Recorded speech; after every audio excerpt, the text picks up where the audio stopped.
Welcome to LUTV News in Focus, where we feature interesting topics on campus, in the community, and in the world of culture. I am Emily Sterling. For over the past 2 decades, if you have listened or watched Lamar Cardinals Athletics, you may have heard the voice of Harold Mann. He has called Big Red basketball, baseball, and football games on KVLI 560 AM. Within the last few years, Harold has been the play-by-play commentator for Lamar women's basketball on the ESPN platform. Mann is also the news and sports director for the iHeart Media Stations in Southeast Texas. Harold is here to tell us about his successful career in broadcasting and to share any advice for students aspiring to be a part of the media industry. Well, thank you for joining us, Harold. First off, how long have you been in the radio business? Well, I started when I was in high school, so probably 40 years. This will be my 40th year this year. I started in 1979. So what got you into wanting to be a radio broadcaster? Well, my dad was a radio guy in the Midwest, broadcasting sports as I was growing up. So basically, he was managing a station in Nebraska before we moved to Iowa, and basically told me, you're going to work on weekends. So I actually started out DJing, spinning records, doing things like that, and I would help him broadcast high school basketball, baseball, and football. When did you start kind of doing things on your own? Well, it was kind of unique. I think it was my junior year in high school. I would get to do the halftime stats, and my dad would run downstairs, go outside, smoke a cigarette, and one particular game, the third quarter was getting ready to start, and he was nowhere. He'd come back and pick up the broadcast, and I was like, what are we going to do here?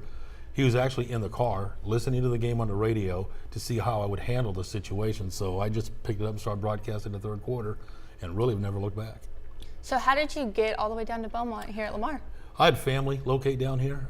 My first full-time radio job was out in Dumas, out in the Texas Panhandle. Then I had some family relocate down here, and I eventually migrated down here to Southeast Texas and went to work for KVLI in 1990.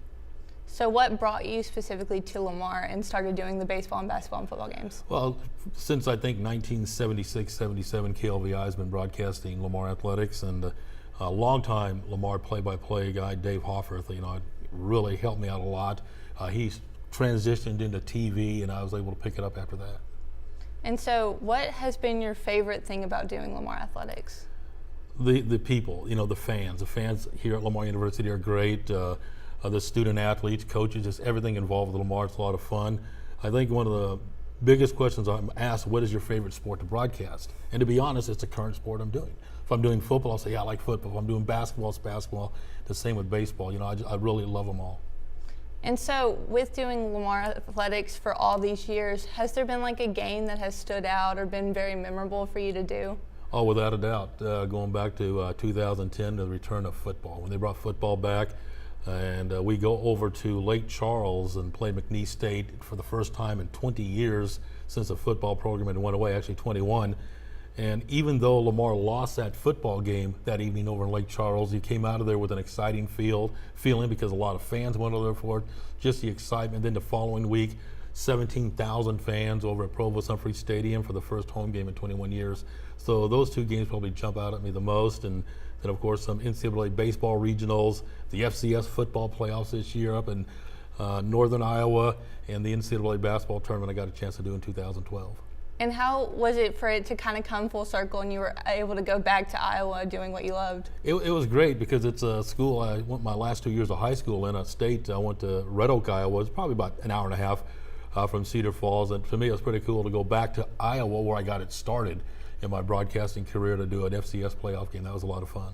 And so I know I've had the privilege of being able to do commentating with you. How has it been for you to do all that kind of stuff with students and kind of foster them a little bit? It's great because the students are trying to get in this industry. They're trying to learn broadcasting, and they pick it up themselves. I've had some people ask me, what do you teach them? I really don't teach them because they learn themselves, like working with you. This past season, progressively, game by game, the experience, you get better and better. It's been a lot of fun, I guess, mentoring students. And you travel with the team a little bit. Kind of tell me, does that kind of get tiring after a while? I mean, those long hour drives. It does. A lot of people say, it must be pretty neat. You get to go to San Antonio. Did you go to the Riverwalk? No, went to San Antonio, broadcast 2 basketball games, turned around and came home. You know, there's not really a lot of free time when you're on the road, and for the students and the athletes, you know, they have study hall. If they get a two-day travel day, they're on the bus studying, they're in the hotel conference room studying. So whenever I go on the road, or even the teams, it's not a vacation. You know, they're there for business. But it's still enjoyable because you get to watch the teams. And how has it been to watch those teams change and grow and all that stuff for the past 2 decades? A lot of fun. You know, you see these kids come in as freshmen, and by the time they leave, they're seniors, and the most important thing, they get their diplomas. And you just see so many student athletes here at Lamar University. You emphasize student athlete. The student is before the athlete. These kids obviously come here to play football, come here to play basketball or baseball, softball, whatever it may be, but the biggest thing is they get their degrees here at Lamar University. And the ones that do tend to go on to play professional sports, is it kind of cool to say, like, I worked with them, I got to talk to them, I got to watch them grow and play in their sport? Right, it's been mostly baseball. You know, with baseball here at Lamar University, we've had the Kevin Millars, the Eric K. Max, the Brian Sanchez's. You know, when you sit down and you flip a game on TV and you see them, you know, in a Boston Red Sox uniform, a Washington Nationals uniform, you think that's pretty cool. You know, I watched him at Lamar University. We've got Brendan Langley, who was a part of our football program a couple years ago now with the Denver Broncos. That's been a lot of fun when you see the kids carry on the sport they love. And so basically tell me, what's a day like at KLVI? Well, my day starts early. You know, I'm news and sports director at KLVI and our other 4 FM stations. I get there about 3:30 in the morning, which is kind of rough sometimes when you're getting home at 10 o'clock at night after a Lamar game, but it's worth it. You know, and I just compile news. I'm part of a morning show, just a lot of fun, and I oversee the news department for 5 radio stations. So when you got first started in doing the early mornings and the late nights, how did you balance all of that? You try to sneak in a nap at home during the middle of the day. You try to go home for lunch or something, get in a recliner and take a couple-hour nap, and then maybe go back, finish up, mop up some afternoon news, and come out to Lamar to get ready for a game. And how long did it take you to learn how to do all that? Still learning. It's a day-by-day process. You know, you get people saying, are you used to it? I bet you're used to getting up at 3:30 in the morning. No, I'm not. But still, it's something you just got to do. And once you get inside that radio station, you just get after it.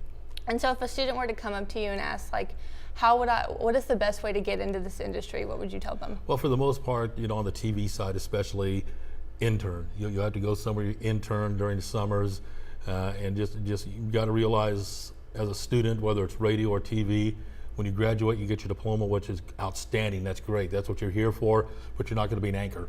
You know, 2 weeks after you graduate, you got to basically work your way through, whether, you know, it's an intern, helping out the anchors and all that. Just trust the process.